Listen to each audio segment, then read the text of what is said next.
Bienvenue à tous dans cette nouvelle vidéo et on se retrouve pour faire une nouvelle tier list sur une autre de mes licences préférées. Je ne pouvais pas non plus, après avoir fait récemment celle sur Pokémon, ça faisait plusieurs mois que je n'avais pas fait de tier list et donc forcément je devais faire une tier list sur les jeux Pokémon après sur les jeux Zelda pardon, après avoir fait celle sur les jeux Pokémon, et c'est ce que je vais faire ici même. C'est-à-dire que je vais classer, selon mon point de vue à moi, les jeux de la licence The Legend of Zelda, qui est la première licence que j'ai connue avant Pokémon d'ailleurs, hein, puisque j'ai connu ça en 2000, on va dire mi-2000, début 2001, un tout petit peu avant que je connaisse Pokémon, et mon premier jeu était The Legend of Zelda Ocarina of Time sur Nintendo 64. Qui fut le second jeu vidéo de ma vie que j'ai connu. Voilà, donc j'ai pratiquement connu le jeu vidéo grâce à ce jeu, grâce à cette licence, donc forcément ça fait partie de ce qui est de plus nostalgique pour moi, et donc je vous présente cette tier list. Rapidement, je vais vous récapituler un peu les critères dans mon classement. En premier lieu, tout en haut, on aura un des plus marquants, donc clairement un jeu Zelda qui m'aura marqué depuis son arrivée et qui restera dans ma mémoire pour longtemps. Excellent jeu, c'est moins marquant, enfin c'est pas un de mes plus marquants clairement, mais ça reste un excellent jeu Zelda pour moi, donc il ira dans cette catégorie forcément. Ensuite nous avons plutôt cool, donc un jeu qui est plutôt sympathique, qui est pas, que je trouve pas excellent, je lui trouve quelques défauts, mais il reste quand même plutôt sympa à jouer. Ça veut pas dire que je vais pas le refaire, clairement. Ensuite, m'a pas marqué, c'est un jeu que j'ai fait, que j'ai peut-être apprécié faire au début, mais qui m'a pas vraiment convaincu, qui m'a pas du coup pas marqué, et j'en retire plus de négatifs que de positifs, clairement. Ensuite, beaucoup de défauts, je pense que ça se comprend, mais un jeu Zelda auquel j'ai trouvé beaucoup de problèmes, qui pour moi n'a pas sa place dans la licence quasiment. Et encore pire que tout ça, nullissime, donc ça vraiment c'est le critère le plus décevant pour moi pour un jeu Zelda qui n'a clairement pas respecté ce que j'aime dans Zelda. Alors The Legend of Zelda, c'est un peu comme Pokémon au niveau du concept de base, mais il faut savoir que les jeux Zelda ont évolué avec leur époque, un peu comme a voulu le faire Pokémon. Pokémon a évolué avec les années, parfois en bien, parfois en mal, et The Legend of Zelda, pour moi, le contenu, ce qui m'a fait aimer au début ce jeu, c'est vraiment l'aventure, c'est vraiment la nostalgie, c'est le contenu, c'est l'ambiance des jeux Zelda, c'est ça qui vraiment est primordial pour moi. Je veux vraiment m'amuser tout en retrouvant cet univers et cette ambiance. Après, pour tout ce qui est gameplay, etc., ça c'est plutôt technique, mais ça reste aussi une grosse importance maintenant. Alors ça l'était peut-être moins avant parce que j'étais plus jeune, mais aujourd'hui c'est autre chose. Ça fera partie bien sûr de mes critères de sélection. Je vous propose de partir tout de suite et on commence par The Legend of Zelda Ocarina of Time, justement, qui fut donc le jeu Zelda qui m'a fait découvrir la licence et qui m'a donné envie de la continuer. Donc vous doutez bien qu'il va être dans un des plus marquants. Alors c'est vrai que la version N64, alors qui a démarré la 3D aussi, il faut le savoir, pour The Legend of Zelda, c'est un jeu qui a des défauts, mais franchement c'est vraiment c'est un des jeux Zelda qui, même encore aujourd'hui en 2023, un des plus complets, c'est-à-dire que t'as tout dans ce jeu pour en faire un bon Zelda. L'ambiance, les personnages, la trame, le scénario, même si quelques points du scénario sont un peu vides, mais encore une fois, ça reste ça fait partie des principales bases qui ont posé le scénario dans The Legend of Zelda, donc vraiment c'est très marquant. Et les donjons sont les temples du coup aux donjons sont très bien foutus, très bien amenés. Alors c'est très linéaire comme jeu, la difficulté est pas énormissime. Ils ont tenté pour cela d'ajouter la version Master Quest, qui a ajouté un petit peu de contenu, un petit peu de difficulté. C'est vrai que c'est pas un jeu difficile, The Legend of Zelda Ocarina of Time, à mon sens, même si beaucoup vont dire ouais mais il y a le temple de l'eau, machin chouette. Honnêtement c'est pas un temple que j'ai trouvé difficile pour ma part. Il est peut-être chiant mais il est pas dur, voilà, il suffit juste. Puis en même temps vous allez pas trouver des temples ou des choses toujours de même difficulté à chaque fois dans les jeux, n'allez pas rêver. Donc franchement, si vous voulez une petite anecdote, j'ai moins galéré au château de Ganon et même à l'avant-dernier donjon au temple de l'esprit qu'au temple de l'eau. Donc vous vous rendez-vous compte que ça n'a vraiment aucun motif de comparaison de dire que le temple de l'eau est le plus dur de tous. C'est un temple qui a sa difficulté, mais ça s'arrête là. Donc The Legend of Zelda Ocarina of Time est largement dans un des plus marquants. The Legend of Zelda, donc là c'est Force World Adventure qui est sorti sur GameCube. Il y a une autre version qui est sortie sur sur Game Boy, je crois. Il était sorti en même temps que Link to the Past. Alors ça par contre c'est exactement l'exemple de ce qu'il ne faut pas faire. Voilà, dans The Legend of Zelda, vous avez The Legend of Zelda Ocarina of Time qui est un jeu complet, excellent jeu Zelda. Là pour le coup tout est mauvais. Alors tout est mauvais, l'ambiance est mauvaise, le scénario est inexistant. Ça portait, alors que pourtant ça donnait bonne publicité au départ parce que c'était la suite apparemment dans le scénario de The Legend of Zelda Minish Cap qui est pour le coup un de mes jeux Zelda préférés. Je vais y revenir après. Mais là, pour le coup, j'ai clairement pas aimé la manière de coopérer dans le jeu. Ça aurait pu être bien, mais en même temps, c'était pas trop adapté pour les jeux d'époque, pour The Legend of Zelda. Et c'est un peu à l'image finalement sur Pokémon, vous savez, où pour échanger un Pokémon avec ton camarade, tu devais avoir le câble qui se branche à ta Game Boy pour échanger un jeu. Bref, tu t'en chiais juste pour échanger un Gravalanche pour le faire évoluer en Grolem. Bah là, c'est pareil. Mais pour coopérer dans un jeu Zelda, et clairement c'était pas adapté. Vraiment j'ai pas aimé ce jeu du tout, je l'ai jamais fait jusqu'au bout, j'ai jamais eu envie de le refaire depuis qu'il est sorti. Vraiment nullissime, il y a vraiment pas de débat, c'est même pas beaucoup de défauts, c'est juste un jeu Zelda. C'est un des rares d'ailleurs que j'ai vraiment envie de complètement oublier. The Legend of Zelda Spirit Tracks, qui est le second qui est sorti sur Nintendo DS après The Legend of Zelda Phantom Hourglass. Alors, étant donné que je le fais après Phantom Hourglass, j'ai les critiques sur Phantom Hourglass et j'ai les critiques sur Spirit Tracks. Spirit Tracks, c'est un Phantom Hourglass en clairement mieux sur beaucoup de points, à part quelques petits points que je vais évoquer. Déjà, au niveau du scénario, c'est beaucoup plus propre, le scénario est beaucoup mieux. En fait, il y a vraiment une vraie histoire dans Spirit Tracks qui, clairement, dans Phantom Hourglass n'est pas le cas. Les énigmes sont beaucoup plus recherchées, c'est beaucoup plus dur. La tour des dieux sur certains, surtout vers la fin, et pour aller chercher la boussole d'or, j'en ai chié un vers la fin. Clairement, il y a beaucoup plus de difficultés, le scénario, l'histoire, tout est vraiment beaucoup mieux. Par contre, le truc qui est vraiment chiant, et j'insiste là-dessus, c'est les voyages en train. Alors ça, vraiment, ils auraient mieux fait de faire autrement parce que entre la musique qui est chiante, c'est long, c'est pas rapide du tout, même quand tu accélères la locomotive, c'est long. Ce qui fait que tu fous rien pendant ce temps à part tirer 3 coups de canon sur des chauves-souris en vol. Tu fais littéralement rien, si tu captures des lapins. Mais bon, voilà. Donc clairement, les voyages en train m'ont clairement saoulé. Ça fait de la durée de vie de jeu dans le vide, clairement. Et c'est rallongé du jeu pour pas grand chose. Et au final, tu te fais clairement chier. Ils auraient mieux fait de carrément supprimer ces voyages en train. Alors que pourtant, c'était la promesse de ce jeu. Donc comme quoi, et la musique d'ambiance du train, elle t'endort. Clairement, elle t'endort. C'était soporifique à souhait.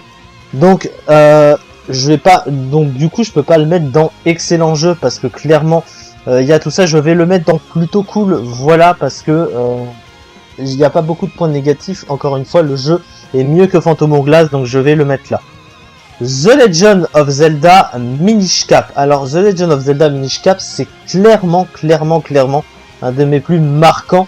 Faut savoir que c'est un de ceux que j'ai le plus refait, moins qu'Ocarina of Time évidemment, mais en deuxième position, je peux clairement dire que celui-là, je l'ai fait à rallonge. C'est un jeu qui était sur Game Boy Advance, qui est sorti il y a longtemps. Il est sorti en 2004, je crois, le jeu. Et clairement, pour l'époque et pour la Game Boy, il était vraiment excellentissime. Il était au niveau de jeux qu'on a adoré, à l'instar de Twilight Princess, par exemple, ou de jeux qu'on a vraiment adoré sur la licence. Il y a tout dedans qui rend le jeu complet. L'histoire est superbe. Il y a un scénario qui est vraiment existant et qui s'intègre parfaitement à l'univers. On découvre beaucoup de choses sur Link. Il y a vraiment beaucoup de choses qui sont plaisantes dans ce jeu. Le graphisme est très bien adapté pour la Game Boy, ce qui est assez étonnant. C'est vrai que c'est un graphisme qui a un peu vieilli aujourd'hui, mais qui reste très propre pour un jeu Game Boy, un peu à l'instar de Pokémon Saphir, Ruby et Emerald, que même aujourd'hui on pourrait dire c'est des graphismes qui ont vieilli mais qui sont vraiment très potables. Et honnêtement, The Legend of Zelda Minish Cap m'a beaucoup plu. Il y a beaucoup de trucs que j'aurais aimé retrouver dans d'autres jeux Zelda qu'il y avait dans Minish Cap, notamment la quête des fragments du bonheur, la quête des coquillages surprises. C'était vraiment très très cool, donc j'ai beaucoup, ça m'a vraiment marqué ce jeu. Ensuite, donc là c'est The Adventure of Link, qui est le deuxième Zelda, donc la suite du premier Zelda qui est sorti dans l'histoire de la licence. Et ils ont voulu changer le concept un petit peu, parce que tu te déplaces pas comme Link se déplace actuellement dans Hyrule, et malheureusement c'est un gros problème, parce que c'était vraiment un concept qui était pas du tout adapté à Zelda. C'est un peu Link se déplace comme Samus Aran dans Metroid, mais clairement ça m'avait clairement saoulé, et surtout le jeu a beaucoup vieilli et mal vieilli, donc il avait vraiment j'ai presque envie de le mettre dans nullissime, mais ça fait partie de la nostalgie, donc non. The Legend of Zelda, du coup on peut clairement, enfin le premier, on peut le mettre également au même niveau, hein. C'est un jeu de Zelda qui a beaucoup vieilli, même beaucoup trop mal vieilli à mon sens, mais qui faisait partie de la nostalgie.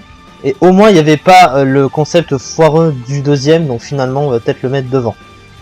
The Legend of Zelda Skyward Sword. Alors ça c'est un jeu Zelda qui fait beaucoup débat. Alors pourquoi il fait beaucoup débat? Parce que beaucoup ne savent pas où placer ce jeu, alors qu'il est clairement, beaucoup de choses le montrent dans le scénario, qu'il est le premier de la licence entière. Dans l'histoire, il y a tellement de preuves qui montrent qu'il est au début.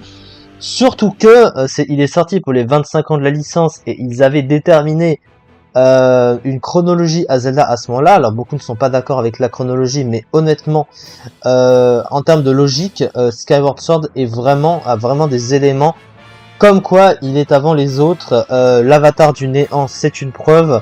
La princesse Zelda, qui n'est pas une princesse Zelda, mais qui est juste Zelda, c'est autre chose, c'est une preuve, puisque c'est la réincarnation de la déesse, donc c'est complètement cohérent et logique. La déesse Ida qui a créé du coup le monde au début. Bah, Hyrule en est à ses débuts, le monde est allé dans le ciel, donc excuse-moi, mais je suis désolé, mais il n'y a pas mieux que ça, clairement. Maintenant, s'il faut parler du jeu en lui-même, malheureusement, The Legend of Zelda Skyward Sword souffre de beaucoup de problèmes, notamment au niveau du contenu. Alors, au niveau du contenu, c'est-à-dire que au niveau des zones, ils font ce que j'aime pas beaucoup, qui est fait dans Zelda en général, pour donner l'impression qu'il y a du contenu, c'est-à-dire que quand tu avances, tu connais les 3 premières zones, et tu retournes dans les mêmes 3 premières zones pour continuer et faire d'autres donjons. Alors c'est vrai que les zones sont belles, les donjons sont extrêmement cool, ça fait partie des meilleurs donjons quasiment de la licence, mais malheureusement c'est beaucoup trop linéaire, ça manque de contenu, de diversité, et surtout le principal c'est le ciel, puisque tu as une zone bordée de nuages, mais c'est vide à souhait. Tu as juste quelques pauvres îles qui se battent en duel, quelques petites îles où ouvrir des coffres, et ça s'arrête là. Finalement, la base c'est le ciel, et le ciel est vide. Donc c'est tristoun. Donc The Legend of Zelda Skyward Sword, c'est un bon jeu, mais c'est pas un jeu que je referai souvent, parce que il a beaucoup de défauts pour moi. Je suis obligé de le mettre à cet endroit-là, malheureusement. The Legend of Zelda A Link Between Worlds, un jeu Zelda qui est sorti sur 3DS, qui est le remake de A Link to the Past, un jeu qui a beaucoup vieilli, qui a beaucoup de défauts encore aujourd'hui, fait partie de la nostalgie, mais là encore j'y reviendrai plus tard. The Legend of Zelda A Link Between Worlds, c'est un excellent jeu pour le coup. Alors c'est vrai que j'ai beaucoup de choses à lui reprocher au niveau, encore une fois, du côté linéaire de Zelda, mais globalement ça a souvent été des jeux très linéaires, Zelda, mais l'histoire du jeu est assez cool, et surtout elle reprend assez bien finalement les bases de Zelda dans ce qu'on aime du jeu, et il y a beaucoup de références à d'anciens jeux, et surtout j'aime beaucoup le concept de Link passe de la 3D au 2D en se mettant dans les murs. Ça c'était vraiment quelque chose que j'avais beaucoup apprécié. Ensuite, The Legend of Zelda Wind Waker, qui est sorti au départ sur GameCube, puis il y a eu un remake sur Wii U. Alors clairement, Wind Waker c'est un excellent jeu sur le plan du scénario, déjà tout d'abord. Mais le problème, c'est que ça ressemble un petit peu à Skyward Sword, c'est qu'il y a beaucoup de vide, notamment au niveau des zones d'eau. C'est-à-dire que tu te déplaces dans une grande carte pleine d'eau, tu navigues, mais il n'y a pas grand-chose, les zones sont un peu creuses. Donc ça manque un petit peu du côté aventure. Cependant, ça a été mieux fait que dans Phantom Hourglass, où là les zones étaient beaucoup plus petites et ça donnait encore moins envie. Là, t'as plus envie d'explorer que dans Phantom Hourglass, mais ça reste très vide. Après, tout le reste, le scénario est un des plus mythiques de la licence, clairement. Et j'ai beaucoup aimé ce jeu. C'est pas un jeu que je referai souvent, mais vraiment plutôt cool ce jeu. Ensuite, The Legend of Zelda, Oracle of Age, Oracle of Season, qui font partie, je pense, des jeux Zelda qui ont, on peut dire, presque le meilleur scénario des Zelda, mais malheureusement sur des jeux qui ont beaucoup vieilli. C'était sorti sur Game Boy Color. Et surtout, il y a pas, en fait, il y avait, alors, ce qui était bien aussi, le concept d'avoir deux jeux qui se complètent, parce qu'effectivement, ils ont pas vraiment le même, la même idée de base. L'un est plus énigme, l'autre moins, et chacun a son scénario, et ça se complète sur deux jeux différents. Donc tout était très bon sur l'idée, sur le papier, mais le fait que ça ait beaucoup vieilli, que beaucoup de gens, enfin, que finalement ces jeux n'aient pas été retravaillés par la suite et que ils n'ont pas été remis au goût du jour, on n'a jamais eu de remake de ces deux jeux alors qu'ils l'auraient mérité. Malheureusement, ils sont tombés dans l'oubli et aujourd'hui, on peut pas dire que ce soit des jeux qui aient beaucoup marqué, mais ils restaient plutôt cool, donc je les mets dans plutôt cool. Ensuite, The Legend of Zelda Phantom Hourglass. Alors, vu que j'ai fait Spirit Tracks en premier, forcément Phantom Hourglass va être en dessous.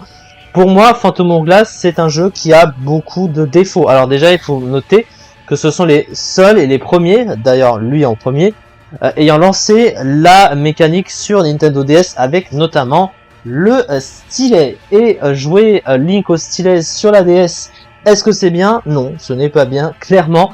C'est pas adapté, beaucoup trop de lag, les déplacements sont chiants, et beaucoup de soucis qui sont induits au jeu lui-même. À savoir le scénario est merdique, le scénario est mauvais, ça manque d'exploration, ça manque de gameplay, les donjons sont pas durs, c'est vraiment ça manquait cruellement de difficulté, ce qui a été changé dans Spirit Tracks et heureusement. Donc il y a beaucoup de défauts à Zelda Phantom Hourglass, donc voilà, ça c'est compliqué de le mettre plus haut.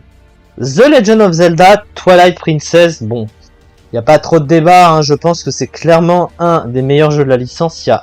On va le mettre entre Minish Cap et The Legend of Zelda Ocarina of Time, parce qu'Ocarina of Time était le premier, mais en deuxième position c'est largement Twilight Princess. Alors oui, il est assez linéaire dans l'ensemble, et il y a assez peu de zones à explorer malheureusement, mais tout dans ce jeu est excellent pour la licence. Ça fait partie de ces jeux Zelda qui ont marqué l'histoire de la licence, qui ont marqué le scénario de la licence complet. Vraiment trop de trucs cool dans ce jeu, les donjons sont beaux, le jeu est beau, tout est extrêmement beau, tout est bon, les personnages sont mythiques. Midona, on s'en souviendra je pense encore pour de nombreuses années de la licence, c'est vraiment une des personnages qui a le plus marqué la licence. Clairement Twilight Princess c'est un excellent jeu, il n'y a pas débat. Ensuite, The Legend of Zelda Link's Awakening. Donc là, c'est le remake, mais il était sorti bien avant, hein, sous des versions plus anciennes. Et c'est très bien qu'ils aient fait un remake pour lisser le graphisme, parce que c'est vraiment beaucoup plus beau. C'est un jeu très agréable, Link's Awakening. C'est vrai qu'en apparence, ça paraît pas, parce que c'est juste sur une seule île finalement, mais c'est un jeu qui est vraiment très cool, très propre, très beau. J'ai vraiment adoré The Legend of Zelda Link's Awakening. Il est vraiment très cool ce jeu, hein. Il est vraiment incroyablement sympathique, et donc largement je vais le mettre dans plutôt cool, parce que c'est vraiment une expérience que je vous recommande. C'est un jeu qui fait découvrir la licence à beaucoup finalement. Alors c'est vrai que l'histoire est pas ouf non plus, c'est-à-dire que c'est un peu, on voit vraiment que c'est les débuts de la licence, hein. Je rappelle que le jeu à la base c'est sorti en 93, mais avoir ce type de jeu quand c'est les débuts comme ça, franchement c'est vraiment excellent, donc il n'y a pas de débat là-dessus. Ah, pourquoi ça c'est c'est pas, désolé pour la musique. Ensuite, alors, on va commencer. Alors, The Legend of Zelda Breath of the Wild. Alors, le faire maintenant, bon, c'est Lord qui veut ça, je les ai pas triés, les jeux. The Legend of Zelda Breath of the Wild, je le mets un peu dans une classe à part. Alors, c'est le jeu le plus récent, un des jeux les plus récents de la licence, on va dire, dans les jeux principaux de la licence, hein, si on retire tous les spin-offs, etc. The Legend of Zelda Breath of the Wild, pour moi, il y avait une grosse promesse au départ de ce jeu. Et si on doit parler en termes d'aventure, d'ambiance et de scénario, alors il a tenu quasiment toutes ses promesses. Clairement, c'est vraiment un jeu d'anthologie qui est extrêmement marquant sur beaucoup de points. Mais malheureusement, c'est assez compliqué de le classer parce que, eh ben, il y a beaucoup d'éléments qui ne reprennent pas ce qu'on a connu dans les anciens jeux Zelda, notamment au niveau des donjons, au niveau de la structure d'un Zelda de base classique. Ils ont vraiment voulu déstructurer tout ça et bah malheureusement on est vraiment complètement en décalage par rapport à ce qu'on a connu des premiers jeux Zelda. Et malheureusement, je me sens pas vraiment comme dans un vrai jeu Zelda, hein. C'est bizarre de dire ça comme ça, mais c'est vrai. Cependant, il y a beaucoup de choses qui sont cool, hein, dans ce jeu. Il y a beaucoup de choses que j'aime bien. C'est vraiment une aventure Zelda incroyable, différente. Moi, j'adore ce jeu. Honnêtement, j'adore ce jeu. Je peux pas le mettre très très bas, évidemment. Même si c'est pas un des plus marquants, parce que encore une fois, c'est vraiment un jeu à l'ambiance différente des Zelda qu'on a connus, mais franchement, c'est un excellent jeu, donc je vous le recommande évidemment. Et je rappelle bien sûr que The Legend of Zelda Tears of the Kingdom, la suite de ce jeu, sort le 12 mai prochain, donc voilà, ça approche. Ensuite, The Legend of Zelda Majora's Mask. Alors, The Legend of Zelda Majora's Mask, c'est la suite d'Ocarina of Time que j'ai connue à ses débuts, donc sur Nintendo 64. Et alors, c'est assez particulier ce Zelda comparé d'Ocarina of Time. Il faut savoir que dans Ocarina of Time, tu avais la foire aux masques, le mec de la foire aux masques qui te vendait des masques, sauf que les masques dans Ocarina of Time ne servaient à rien et ils s'en sont servis pour faire un jeu complet. Du coup, c'est assez sympa, c'était très original. Honnêtement, The Legend of Zelda Majora's Mask, c'est un jeu très marquant. Il a énormément de défauts sur beaucoup de points. Il est très linéaire, il est pas très complet, il manque de beaucoup de choses pour en faire un excellent jeu. Mais ce que j'aimais beaucoup, surtout dans ce jeu, c'est la mécanique qui est unique et une mécanique qu'on aurait peut-être aimé revoir encore une fois plus tard. C'est le fait de se déplacer dans le temps. Ça, c'est vraiment très intéressant pour le coup. C'est presque une des meilleures mécaniques qui a été inventée parce que le fait de devoir faire attention au temps qui se passe, remonter le temps, l'avancer, faire des choses à tel moment, etc. Toutes les quêtes secondaires qui sont incluses au jeu, qui font partie de justement de la gestion de ce temps, et toute l'ambiance des masques qui va avec, te transformer avec des masques, ça c'est vraiment très intéressant. J'ai beaucoup aimé ce jeu, c'est un des plus marquants pour moi, donc clairement je le mets dans un des plus marquants. Je vais le mettre en troisième, on va le mettre derrière Minish Cap quand même, parce qu'il m'a moins marqué que ça, mais quand même un très très bon jeu. The Legend of Zelda A Link Force Sword, pardon. Link to the Past il vient après, donc bah nullissime, hein. J'ai déjà donné mes explications. Ensuite, The Legend of Zelda, justement, A Link to the Past, qui était sorti sur NES à la base. C'est un jeu qui a beaucoup vieilli, c'est un jeu que j'aimais beaucoup pour sa difficulté, j'aimais beaucoup pour son scénario également, mais il y a beaucoup de bugs, notamment au niveau des déplacements de Link dans les donjons, notamment quand tu tombais, que tu revenais à l'entrée d'une pièce, les déplacements qui étaient buggés, les ennemis qui arrivaient sur toi, qui te charclaient, la perte de points de vie de cœur se faisait extrêmement vite dans les donjons, et ce qui fait que tu te retrouvais souvent game over, et tu devais souvent recommencer le donjon depuis le début, juste parce que tu tombais rapidement game over. Il y avait une difficulté qui était principalement due à ces bugs-là. C'est drôle, mais effectivement, ça en faisait partie des principaux défauts du jeu. Ça reste de la nostalgie pour moi, donc ce jeu, je vais quand même le mettre dans plutôt cool, mais il a quand même beaucoup de défauts. The Legend of Zelda Triforce Heroes, c'est le seul que je vais mettre dans m'a pas marqué. Alors pourquoi il m'a pas marqué ce jeu? Alors ce qui est dommage, c'est que ils ont repris le concept de de Force World, pardon, avec le système de coopération, sauf que le problème c'est qu'il est justement trop dépendant de la coopération. Je m'explique, parce que en gros, t'as une partie où tu joues 3 pantins de ligne en étant tout seul et une autre en coopérant. Sauf que le problème, c'est que sur 3DS, le mode multijoueur en ligne était complètement foireux. La connexion, tu devais en avoir une vraiment très bonne, sinon ça buguait tout le temps, c'était injouable. Et quand tu joues tout seul avec les 3 pantins, bah c'est complètement différent, c'est beaucoup plus chiant. et ça retire complètement la jouabilité du jeu. Après, le concept est très intéressant, très cool, c'est quand même une belle aventure, mais là où encore une fois c'est un problème, c'est surtout au niveau du scénario. Le scénario qui a clairement été écrit par un enfant de 2 ans, hein, on peut clairement le dire. N'en déplaise évidemment aux créateurs de Zelda que je respecte beaucoup, mais là pour le coup c'est un gros loupé le scénario. C'est un scénario de bébé hein, qui n'a aucune utilité. C'est vraiment pour essayer de trouver une excuse bidon au fait que tu doives aller dans les contrées pour aller. Bah clairement c'est une princesse qui en a marre d'avoir des collants noirs sur elle, donc je sais pas qui a sorti ce scénario-là, mais c'est vraiment n'importe quoi, hein. On va pas se mentir. Donc c'est vraiment un jeu qui m'a pas marqué, alors que pourtant il aurait pu être plus marquant que ça, et donc il va être le seul dans m'a pas marqué, c'est ça. En tout cas, du coup, pour mon classement sur les principaux jeux de la licence Zelda, voilà, ce n'est que mon avis, c'est mon expérience de jeu qui parle. Ça fait des années que je connais cette licence, donc chacun a son ressenti et j'ai le mien. Je vous le fais partager. J'espère que cette vidéo vous a plu. On se retrouve prochainement pour d'autres tier lists, je l'espère. Merci beaucoup de m'avoir suivi encore une fois et à très vite pour de nouvelles vidéos. Merci beaucoup.